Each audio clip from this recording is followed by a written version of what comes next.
I don't know if you're there, but beware creepypasta's here to scare.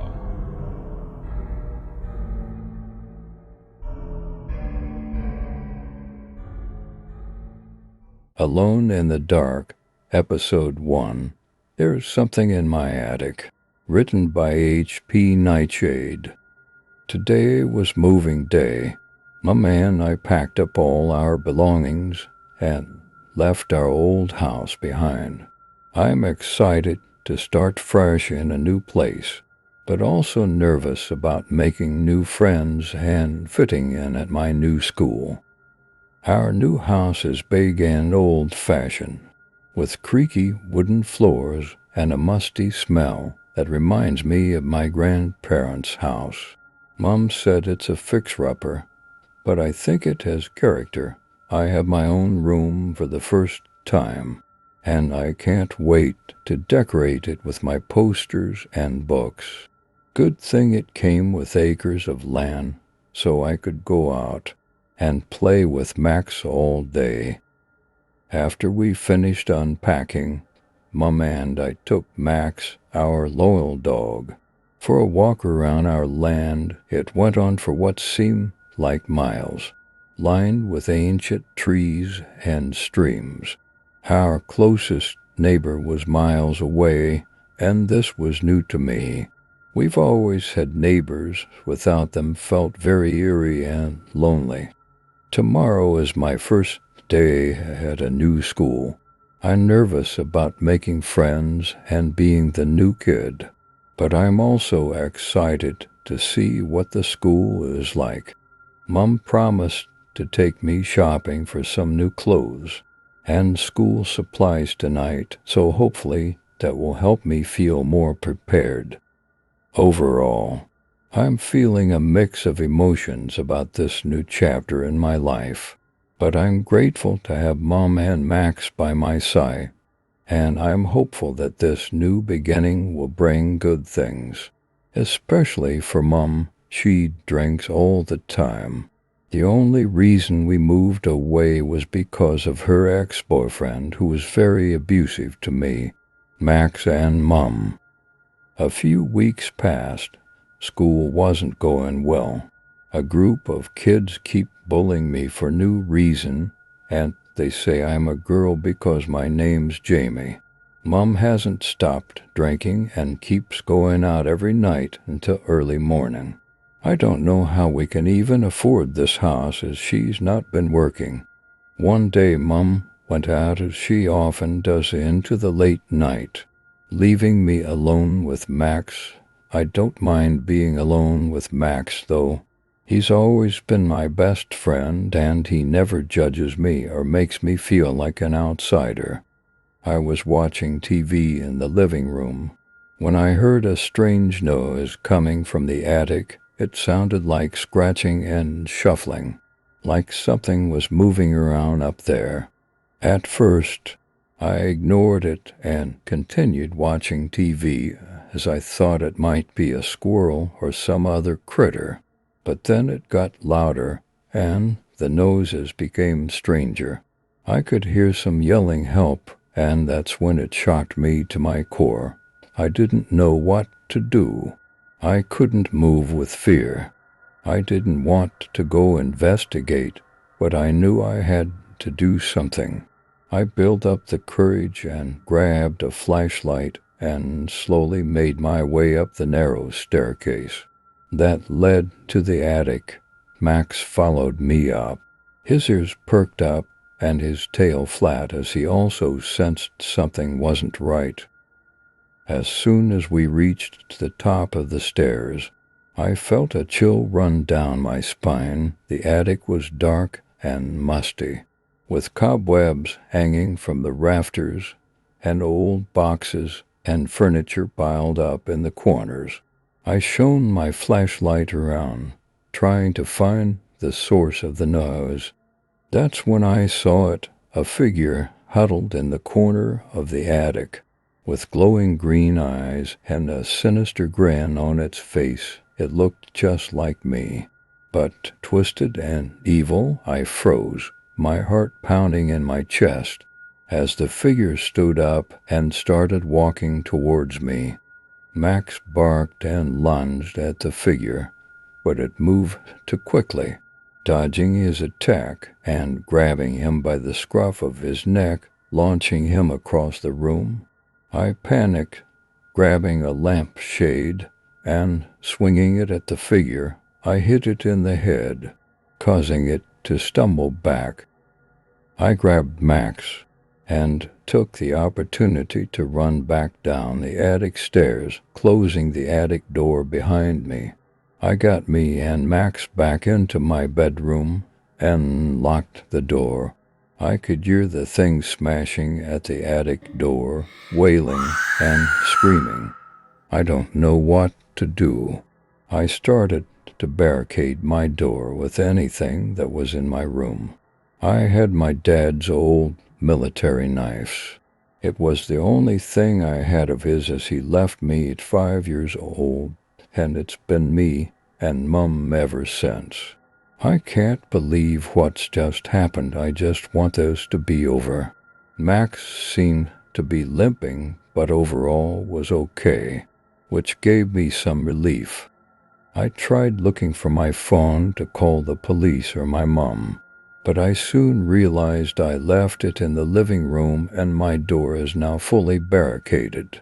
I can't hear the creature anymore. It seems to have calmed down. But I can't be sure if I leave my room it's not going to be roaming around my house. I decided I had to get my phone and call my mom and tell her not to come back home.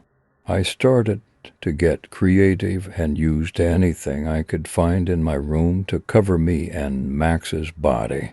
I knew if that thing was still out there, I had to be able to protect and defend myself as much as possible.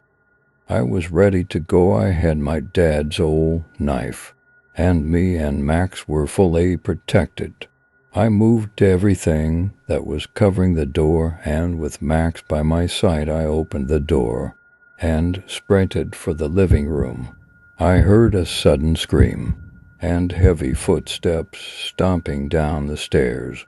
I got my phone and was about to sprint out of the front door. Then that's when I heard it speak. Hello, Jamie.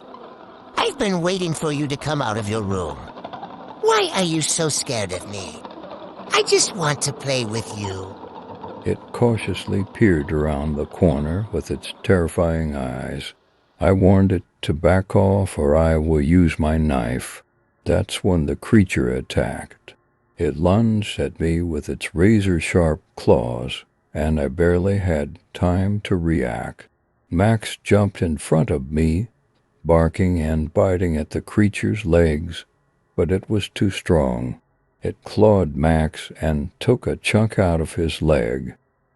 Enraged, I started charging towards the creature.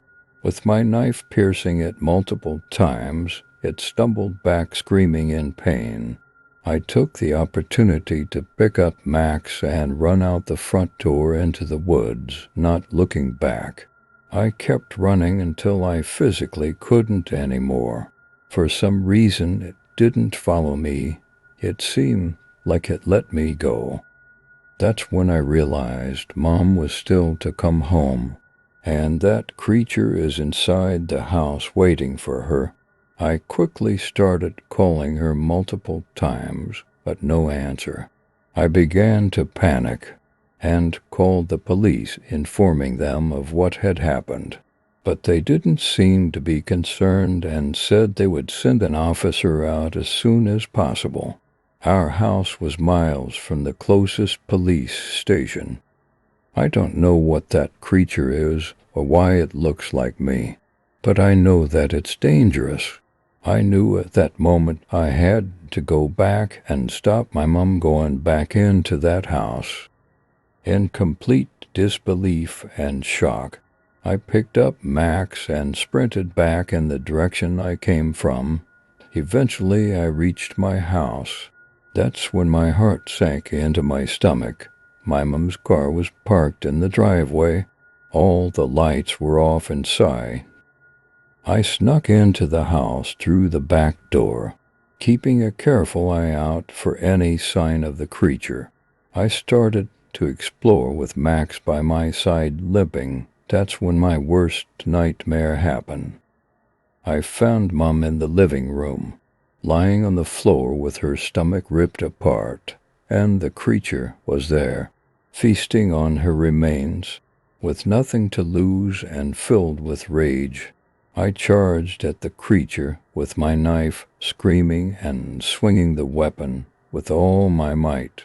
The alien fought back, using its razor-sharp claws and teeth to tear into me, but I didn't stop.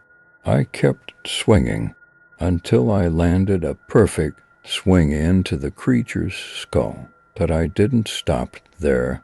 Even though the creature was dead, I kept stabbing at it until my arms couldn't no more. I collapsed onto the floor, covered in blood and sweat. I couldn't believe what had just happened. I ran over to Mum, but it was too late. She was gone. The creature had consumed all of her internal organs. It was a sight that still haunts me to this day. I held her tight, crying my eyes out and screaming with anger and pain. Max was there with me, licking my wounds and whimpering softly. He had been hurt too, but he would recover. I just had to find a way to move on, to live without Mum, and to find a way to stop the alien race that had taken her from me. Weeks had passed and I was all over the news. They called me a hero because I killed an alien. However, I think of myself as a coward. If I didn't run away that day, Mum would still be alive. I don't know how to cope with what I saw. I can't believe my own mother is gone, and it's all because of that evil creature. I feel so lost and alone, and I don't know what to do. All I can think about is revenge. Max is doing better now. I was so afraid for him, but he seems to be recovering from his injury. He's been my constant companion through all of this, and I don't know what I would do without him. I spend every night lying awake, thinking about how I can get back at that alien race that took everything from me, and I won't rest until they pay for what they've done. I've been doing some research online about alien encounters and secret government programs. It all doesn't make sense. It seems like the government knows they're here. No matter what, I'll get to the bottom of this. I can't just sit and do nothing. I miss my old life. Before all of this happened, I miss my mom. Even though she wasn't perfect, I wish I could turn back time and make things right. But I know that's impossible. For now, I'll keep plotting and planning, and maybe someday I'll be able to avenge my mother's death, but until then, I'll just have to live with the pain and the memories.